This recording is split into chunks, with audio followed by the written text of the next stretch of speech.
Hey, Divine Ones. Welcome to my page and another beautiful interview. I have with me a very special friend of mine that I just wanted to share with you who has some beautiful knowledge around the topic of truth telling and having no more secrets. And as you all know here, if you've been following for a minute, telling the truth and telling my truth specifically has been a big part of healing and my own healing journey.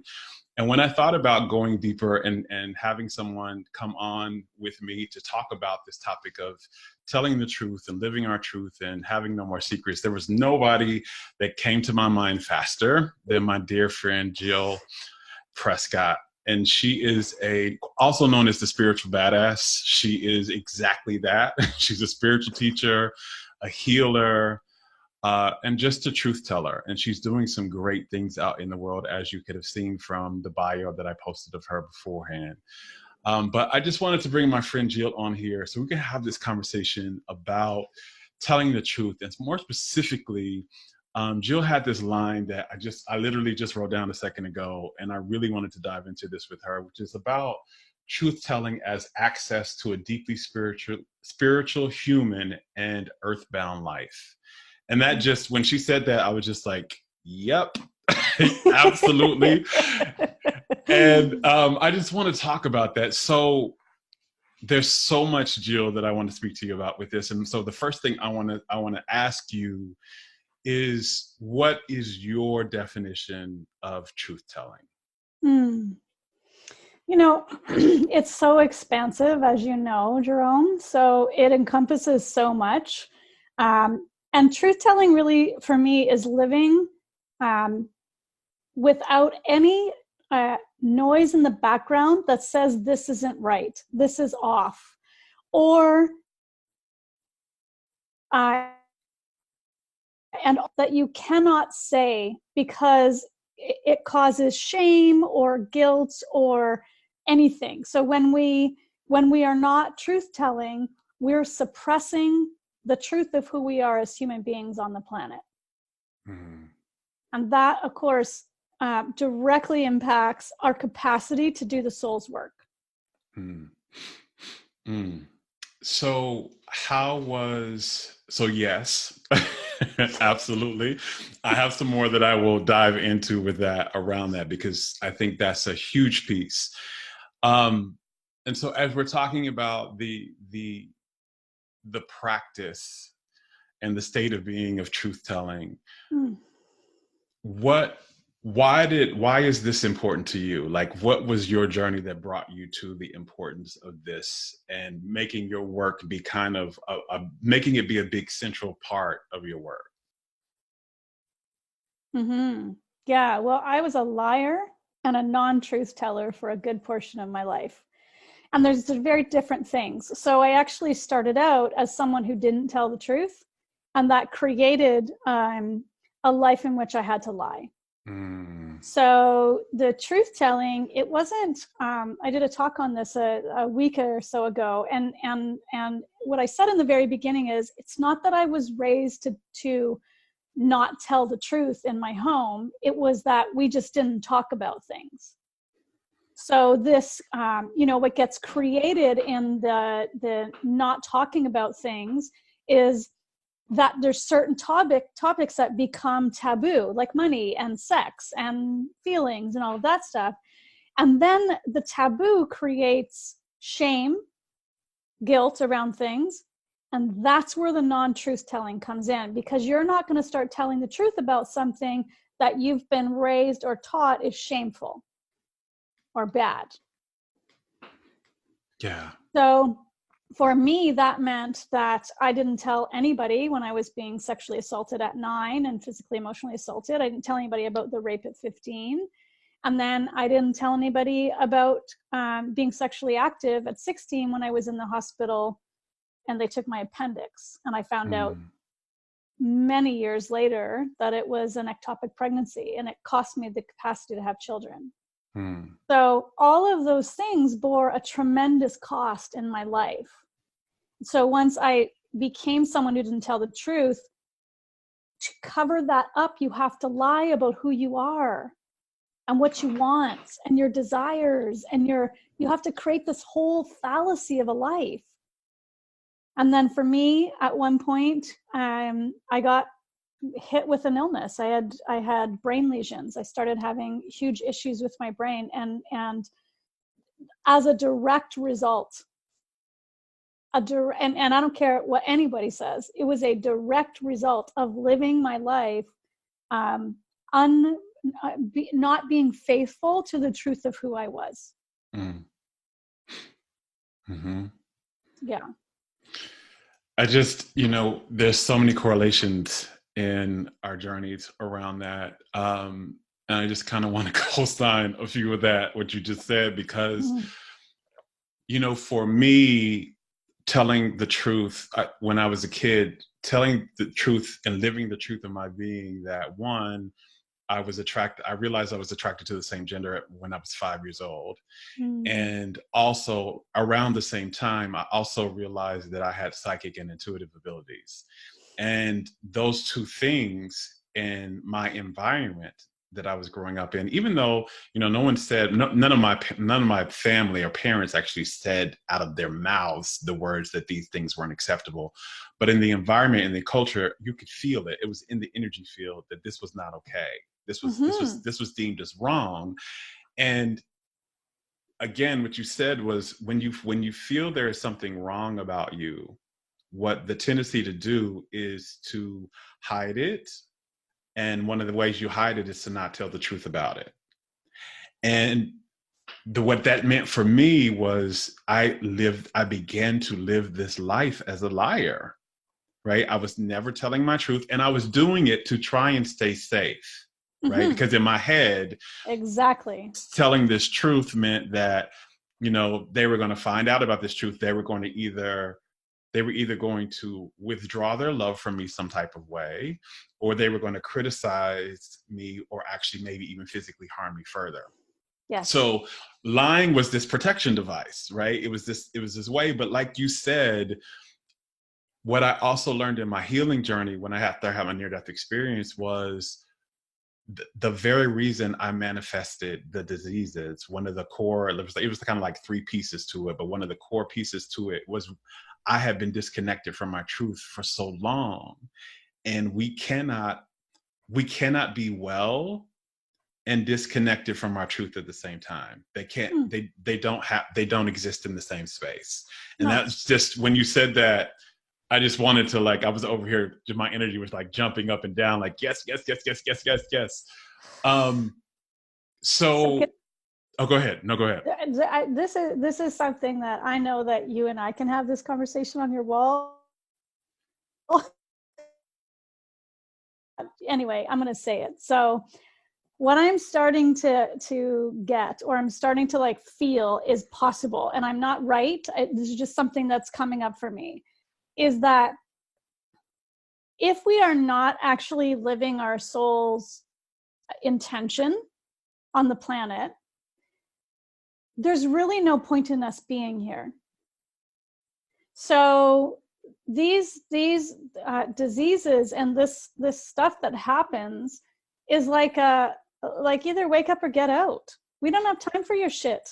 There's not time anymore for us to pretend and to not step in. So it feels like when you go way out in the more esoteric idea of this, it's like if you think of us as a piece of the entire body of the universe, if that is not doing its emanated out of my body, because what's the point? So if we think about it we're just a piece of the whole. If I'm not doing what I'm supposed to be doing, what's the point? The body's going to reject us. And I mean the bigger concept body. Yeah, it's, I'll add this piece to it, because I don't even want to, I want to leave you exactly what you said in the wholeness of it, because it was perfect from my perspective. And I will add this piece that I learned in it that just goes right into the tapestry of what you're saying. Is I learned that the body our bodies were created by our souls to house the truth of it. Yes. This body is the shell that houses the truth of my soul. And when any part of the truth of my soul is not there, I am literally denying my body what it needs to survive. It Yes. literally needs my soul's truth inside of it, both of in my consciousness and the energy of it. It needs it in my body.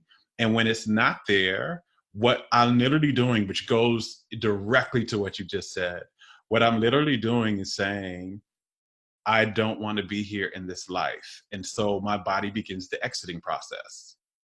Yes. And that's all that is what 90% of illness and disease is about, is literally the body beginning the exiting process because you have taken your truth out of it. Yep. Yeah. And then there's all kinds of other stuff attached to that, generationally and absolutely. culturally, and as the whole consciousness, there's all the other stuff wrapped up into it. So I just want to be clear for people listening. This is a very simplified version of a much, much, much bigger 3-volume book conversation. Right. Very true. Very true. And just in that, like right in that though, is so because I know from my own self, hearing the concept of telling the truth, because I had heard it, right? I had studied the books, I had been around people, I had, I've done all of this, and this actually, truth telling for me took me 40 years to get to. Like it did not. I now can say I live my life based on my truth. But it took me literally in my 40th year is when this really happened for me. And again, I was reading the books. I was even teaching about it, right? But there were still aspects of me that I was not embodied. And so I can hear, for people watching out there, and I can feel it in the field, is, yeah, that's great. And that's nice. And truth telling is great. But what does that actually take? Yeah. And so for you, what did it really finally take, and what did the process look like for you to get to a place where you're telling the truth? Yeah, it's really important for people to understand that they're unwinding a lifetime of not being able to tell the truth and a lifetime of telling lies. Like it's a tough transition. It certainly was for me. I didn't wake up one day and go, oh, now I get it, I'm going to start telling the truth. It's incredibly vulnerable. It takes a tremendous amount of courage, and you've got to start small and with people you can trust. So, I talk about it. I talk about all kinds of things all the time, very publicly. However, that's not what it takes. Like that's just a part of my calling. That's not the way it is for everybody. It's that you live your life truly. It's more about dropping the falseness than it is about picking up the truth, because the truth lives in you. You are the truth. So it's more really about deciding to, moment by moment, what is and I'll tell you, sometimes it takes a while to even recognize the truth if you've been not living it for long enough. Still to this day, I still have to check in. Is this true for me? Am I buying into some bullshit that I've been fed? Am I trying to follow the status quo and fit in and feel safe? Or am I being truthful? Because I'll tell you, it's not always super safe being truthful, as you know. I'm glad you said many things in there, but especially this last part, because one of the things I don't hear many, I'll specifically because of in our field, many spiritual teachers and healers and intuitives talk about when we're talking about truth telling, is that there are consequences to it. Like there's the benefits, and the benefits far outweigh any of the consequences in my opinion. The doesn't freedom feel like that sometimes though. Yeah, it doesn't feel like that in the beginning, right? Especially at the beginning of your process. Yes. But what I found is the benefits outweigh it, but there are consequences. And I don't think we talk enough about that. And so I wanted to ask you, like, Mm-hmm. what are some of the consequences because you just spoke beautifully to it a bit, but what are some of the consequences you've experienced from your journey of telling the truth? Mm-hmm. So certainly one of the first places that things start to shift is in relationships. So understand that you have created, um, for me, I had created a life that was so completely different than the life that I have now and how I live my life now. So of course, because I'm the middle of my own universe here, however I am being, that's who's coming into my life. Mm-hmm. I'm matched for it. So the moment that I started like going, okay, this isn't working anymore, I've got to do something different, I was shamed, I was laughed at, I was, you know, people left, like just dropped me altogether. It was really challenging for my family. Like relationships just fell apart. So I certainly went through a period of time where I didn't know who I could trust or who I could share with or who I could be around. Um, there were, and I think because, especially in the very beginning, but by the time I got to the point in which I was doing some really deep work, I had started to gather some people. Like I started to be able to plug into other communities. It was so interesting. I was having this conversation the other day about how when you start on this, when you start to do this kind of work and this deep self-reflection and all of this stuff, and you're looking for where you fit in again, when you first start, you're like, there's nobody. Where is it? Like, where are these communities I'm supposed to plug into? You can't see them at all. It's like and it really is like they don't exist for you because you're not a match for them. But there's something really powerful that happens the moment that we just say, yes, I'm here, I'm willing. The moment we do that, like the universe just starts opening these pathways to these people who will support us and invite us in and love us. And so although there's this deep, profound grief as we shift through these things with the release of relationships that don't serve us, at the same time, we're being drawn forward into the ones that do. And we can't always see it right away. So there's so much trust involved in it. But I'll tell you, I have seen it happen, the transition through being very fast lately. I don't know if you've noticed, but it's a whole other animal now with clients that I've worked with, where within a year, gone from huge boundary, can't be in that relationship anymore, to it like a whole other community and healing over here. So I don't know if I answered your question. Yeah, you did, and it brought something else up that I want to really dive into for a little second here, because Mm-hmm. when you're starting out, you have been in the vibration of lying for a long time, and you've been in a vibration of disconnection from your true self. And So hiding. And so what that means, and this is kind of what I learned. Okay, so I just full transparency. Again, I was not living my truth for the most of my life. I didn't even know how to do that because again, Yep. I embodied lying and disconnecting, not living my truth for my sexuality, not living it in my spirituality with my spiritual gifts. And it bled out into many other things, not telling people I wasn't fully healed in certain areas, all this kind of stuff. Mm-hmm. And when you are in that vibration, because of how this universe is how it works and how it's set up, is it has to reflect, your inner state of being, your vibration.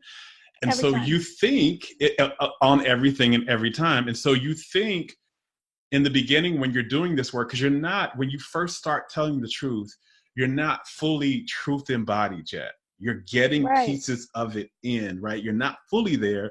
So your reality is not going to match the full truth of you yet.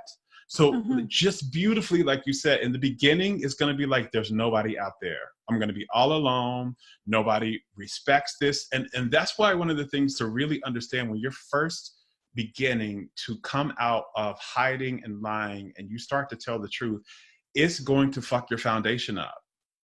And it's just going to do that because your foundation was built on not you. So you're kind of That's like right. jackhammering this not you foundation. And it looks like, and there's not going to be, it looks like there's not a foundation under there. Like everything is falling down. But all of a sudden, when you do it, the more you get it in your frequency, like you said, it's like, it's super fast. People start showing up. You're like, wait a minute. And I know for me, I was like, wait a minute. Where I started to see, it's so funny. As a matter of fact, I'll share this very thing. So I thought for a while, like, there is nobody that looks like me, that is also same gender loving like me, that is speaking about anything that I'm talking about. That's on this level at all. Because that was something else I used to hide, was all the things that I knew, because I wasn't hearing anything about that. And I thought, again, the same thing you were saying in the beginning, when I tried to get out there a little bit, I got rejected, I got shamed, I got, people were saying I was crazy and all of that. So I thought there was nobody like me. The more I started doing that, it was like, oh my God, it seems like there's only people that look like, it was so many people out there like that. And they were nowhere in my field of vision. They were nobody was saying anything about them. I had never come across them, but all of a sudden, Yeah. they were everywhere. And this Yeah. is just goes to exactly what you're saying. And it makes me think another part that around that, there's just so much I can ask you. How do you, because another part that I know that I experienced for myself is bringing it out, and then the attack you may receive for your truth, whatever that truth is, right? So on whether it's about your sexuality or spirituality, whether it's about something that happened to you, whether it's about the way you just want to live and how you want to live your life, whatever that is, sometimes when you start that process, you get attacked. The need for the safety gets stronger and you go back into hiding. Yeah. And I And know you know that's what? Go ahead. You may do that a few times. But I'll tell you this. The moment you say yes, the moment you say, I'm not living like this anymore, it doesn't matter how many times you change your mind. You can think you're changing your mind, but your heart's all in. So you're going to get dragged, kicking and screaming until you start to learn to surrender to it. Because the train has left the station. Like, it ain't coming back. So, yeah, you're probably going to crawl back in the hole a few times, and keep doing the old habits that held that up, because it feels safer. And you also have no idea how to operate in that place. Like, there's a piece of that's like, I am telling the truth.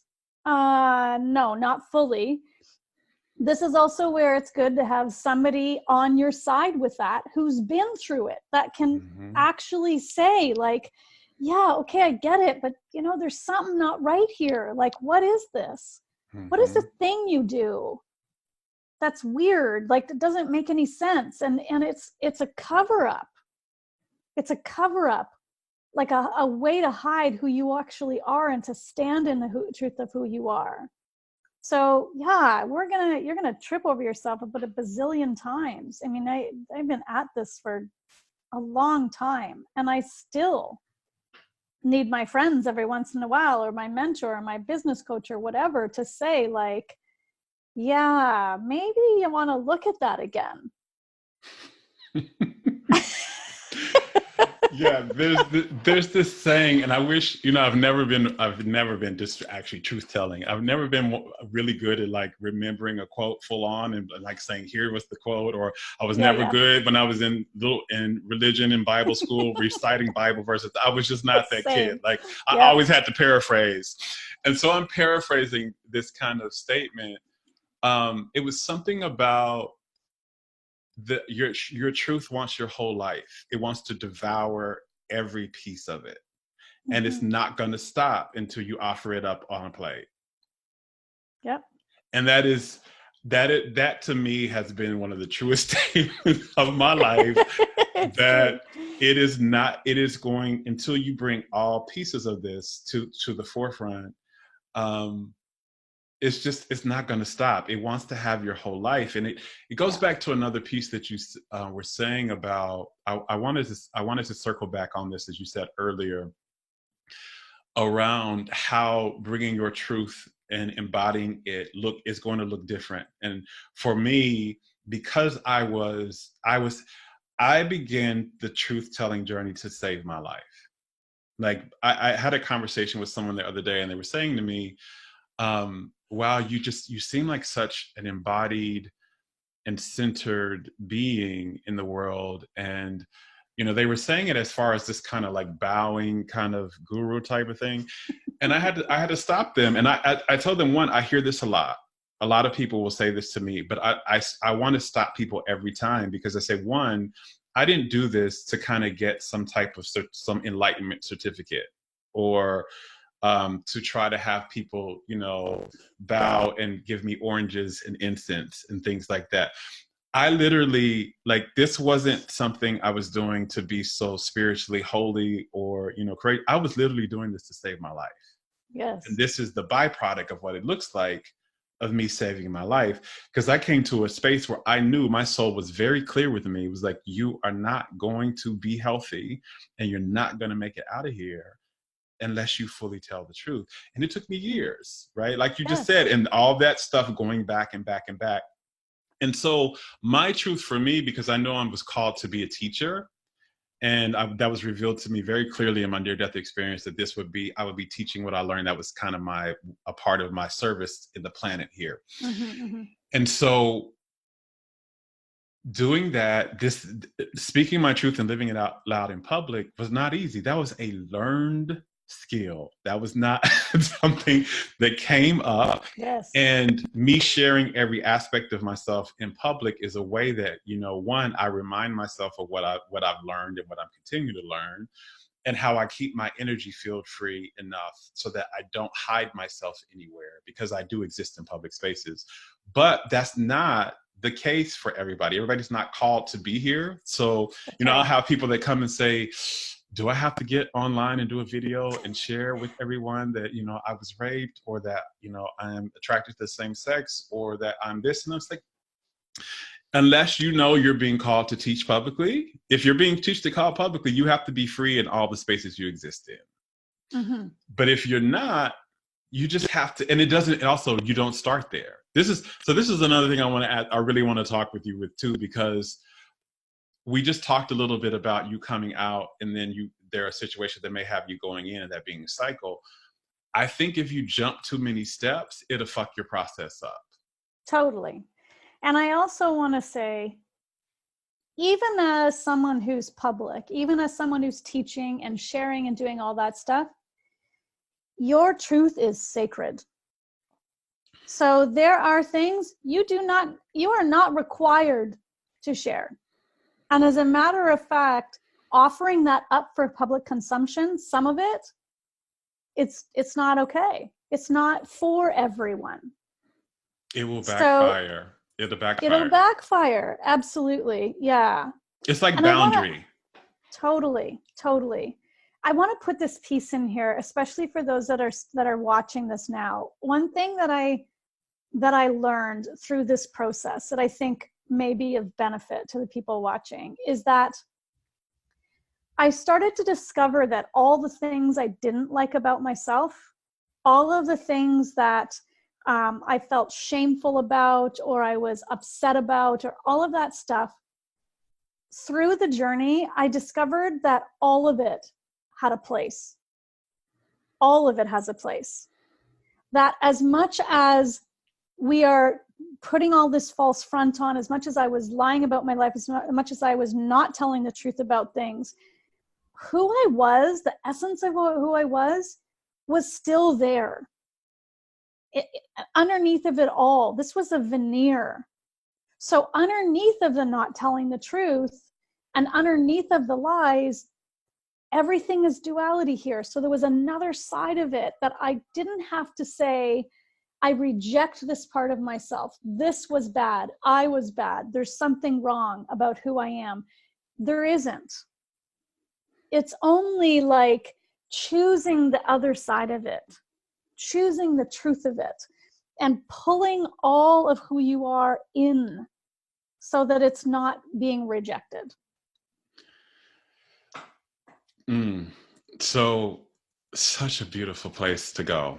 So, one, and this is so beautiful because I just had these huge ahas this last week around these things. And that is what you just said is what wholeness is. It's the aspect of wholeness that I think really humanity is being invited into a deeper understanding and expression of, is that all of my being deserves to be embraced and welcomed and accepted by me and brought out to the light, right? And and because there's nothing wrong with it. And I've had countless experiences in my healing journey where my soul was leading me through these things where I was saying to myself, this part of me is okay, but this one is it's just not, it can't be.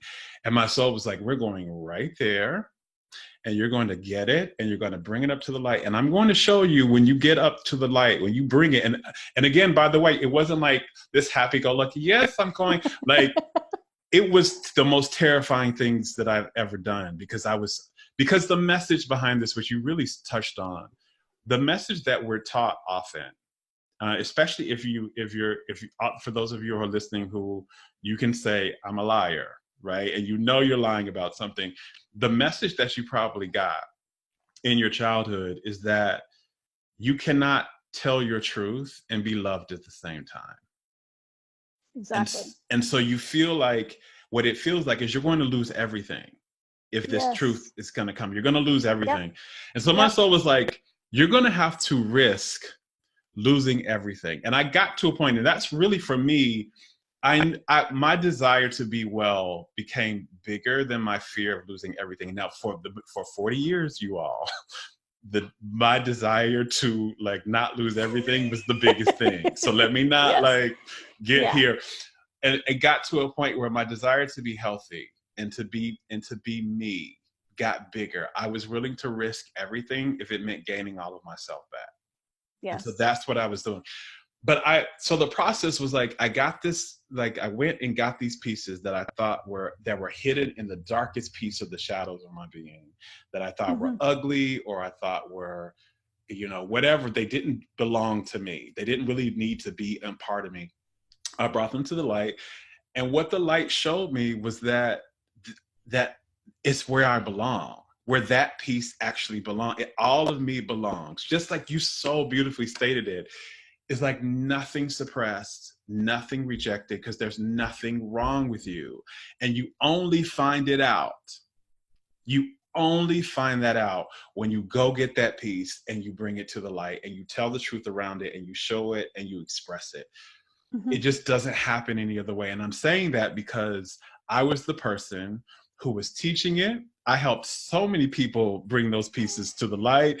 I helped so many people find out that they can tell their truth and still be loved. And I had pieces that was not, right? It was totally not. And I had to do that, shaking in my boots, afraid. And what I now know, and I'm sure you know this too, and this is what I'm going to get into the next section of this, for the last section of this for us. But what I now know is that it's safe and that I will be loved. Now, it may not be comfortable. I may lose things, as we've talked before. There might be some consequences to this, as we talked about. But what's not going to happen is that I'm not going to be loved somehow. I may not be loved in this space. Yes. But I will receive more love, not less. That's right. And so one of the pieces of telling the truth in this last piece of this, because I just could not have this conversation with you and not bring this up. So you wrote a book before that I know you said you're redoing on, called No More Fucking Secrets, which when I came, which is actually how I first came across you, by the way, because I came across this, because this is literally the message, literally like verbatim, the message my soul was telling me. And I literally have it written out. I have like this sheet of paper one night when my soul was like, here's what you need to do to be the healthy version of you. And one of those things was no more fucking secrets. Now, by the way, this is when I still had a whole bunch of secrets, but it was no more fucking secrets. So when I came across, she was like, she has a book for, and I was like, I need to know who this is. And I need to know what this book is about. So I want to ask you a few things. One, like, I know you said you're rewriting the book. So what is the awareness you have now that you're wanting to add into it around that topic of no more fucking secrets? And two, why is no more fucking secrets important? So I'm going to talk to that in reverse. So I have witnessed in my own life and many other people's lives, and I'm still witnessing it all around me, the damage that keeping secrets has. I've seen it in every single aspect of people's lives. It touches everything. Keeping a secret will destroy you. I don't have any doubt of that. And it may not have you dead on the floor, but I'll tell you, you'll die long before you're actually dead on the floor. So for me, that is the piece. I've seen it over and over. When I work with clients, whether it's individually or group or whatever, underneath of all of the pain, all of the stuff that's going on, there is something not being said. So, and I'm going to just drop this little piece in here. To me, there's a very big difference between lying and not telling the truth. Those are not the same thing. Not telling the truth is keeping something in that's about yourself, and lying is like the external result of it. So that's the piece for me around that. And as far as the book goes, I've evolved since I wrote that book. I know I understand things a little differently. There's more of a spiritual aspect to it for me. There's less, I think there's more compassion around it available that wasn't really there fully for myself when I wrote it. So of course it wasn't available in my writing. So I just think that it's like the mini version of a much larger conversation. And I want people to have access to the fullness of the conversation, not a bite-sized piece of it. I want them to have the whole pie, not a slice. Yeah. Okay, so last question before I have 3 rapid fire questions for you. Okay. So we talked a lot about, the process of telling the truth, and also some of the consequences of it. But I want to really end on this. What has the benefit of telling the truth and living a truthful life been for you? Yeah, everything has changed. I have never had such deep and rich relationships. I don't suffer anymore. I'm not hiding anything. I don't need to tell a story to cover a story. I am fully grounded in who I am. The work I do in the world lights me up. I just can't even, it's good work that feels good in my heart and my soul. And I have the capacity to witness not only another, but my own self in this stuff. So the ability to really look again, what more, where else? Can I go a little deeper? Can I open a little wider? And I would say the big is the relationship that I have with the divine now. Because when you're lying and when you're not telling the truth, you are cutting off the capacity to have a relationship with the one aspect, the divine creator God, that sees all and knows all about you. Because if you're keeping stuff in, you are putting a barrier so that you cannot be seen. There cannot invite that all seeing this into your life when you're terrified of being seen? Mm.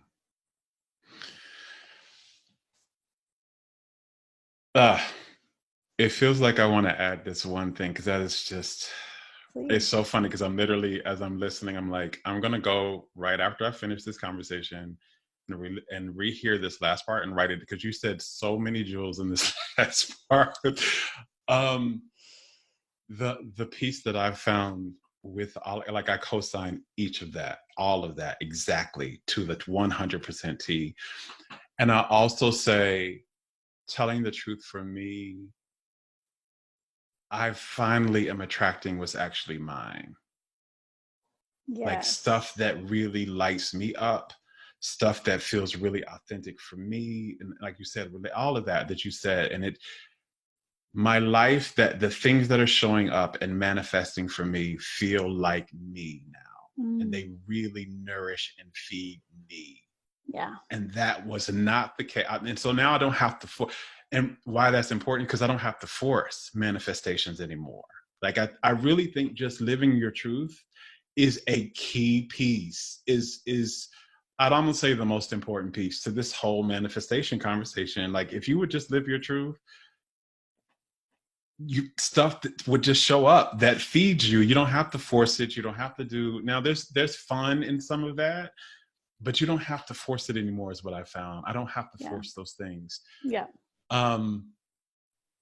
Okay. So before I take like a whole nother hour with you, I am going to, as is always the case when we get together, I just want to have some rapid fire questions for you. Okay. Because this show is mostly about well-being and loving ourselves. So what does well-being mean to you? What is well-being? So for me, in my own life, well-being means that I am whole in all things. So I'm taking care of the wholeness of who I am. Not just like leaning into one area in particular. I need the wholeness of who I am to be in alignment. Yeah. Just, I'm just laughing at how a bunch of a reflection and an alignment we are. Like, I'm going to literally, after this conversation, I'm going to send you the new definition I had for what loving ourselves means. I'm going to email it to you so you can see exactly why I'm laughing about what you just said. The next one is, when things aren't going well, or when you're having a dark day or whatever, what's your favorite thing to do to take care of yourself? So I have the regular things I'll do, like I'll lean into some Netflix, like hard, with some salt and vinegar potato chips.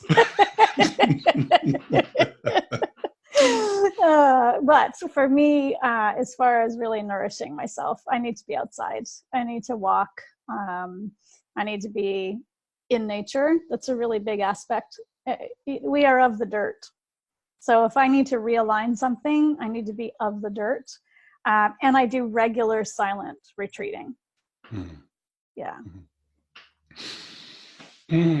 So these are not rapid fire. I know, but with you, there's no rapid fire when we get together.